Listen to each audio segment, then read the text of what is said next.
voisine travaille dans un hôpital. Et crois-moi, il s'en passe de toutes les sortes là-bas. Par exemple, on peut attraper des maladies qu'on n'avait même pas en arrivant. Il paraît que si on est faible, on est mieux de rester chez soi. Mais c'est peut-être pour ça qu'ils conseillent qu'on se lave les mains aux 5 minutes. Ça peut pas nuire, c'est certain. Ben, imagine-toi donc qu'il y a une préposée à l'hôpital du travail Madelon qui s'est plainte que les patients se désinfectaient trop les mains. Oui, oui, trop!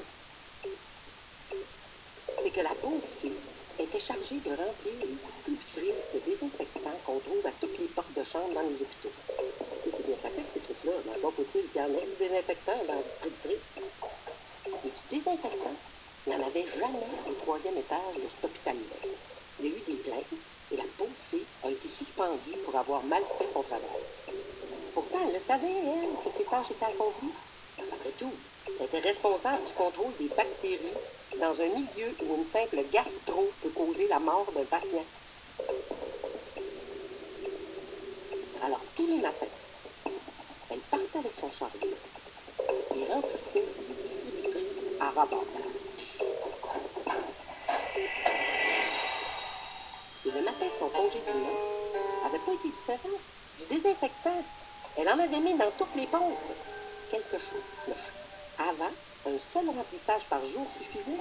Mais depuis quelques jours, il fallait qu'elle fasse une deuxième ronde en début d'après-midi parce que tout était déjà vide.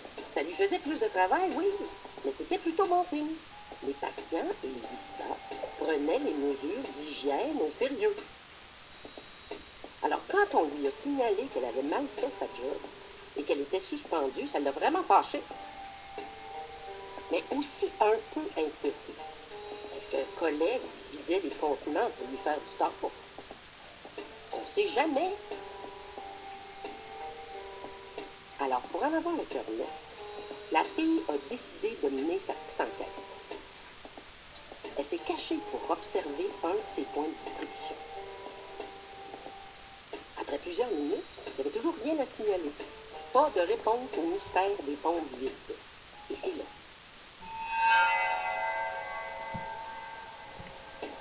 Comme elle commençait à se décourager, qu'elle a aperçu un patient qui remplissait une gourde à même le distributeur.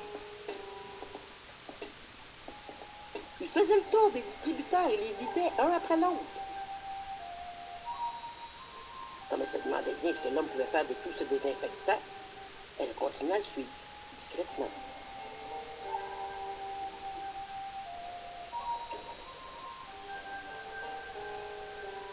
Le gars s'en retourna à sa chambre sur un autre étage. Il faisait ses détours pour ramasser du désinfectant. Il aurait pu en prendre dans son secteur, là où elle n'était pas responsable. Il est finalement entré dans sa chambre sans complètement refermer la porte.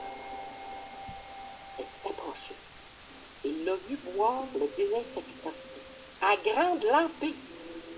Elle en revenait pas. C'est en se retournant qu'elle est compte. Elle était au 4e étage, là où se faisaient, entre autres, plusieurs cures de désintoxication. Et le désinfectant que le gars volait, c'était pratiquement de l'alcool pur. Qu'est-ce qu'on dit quand quelqu'un prend un coup? Santé!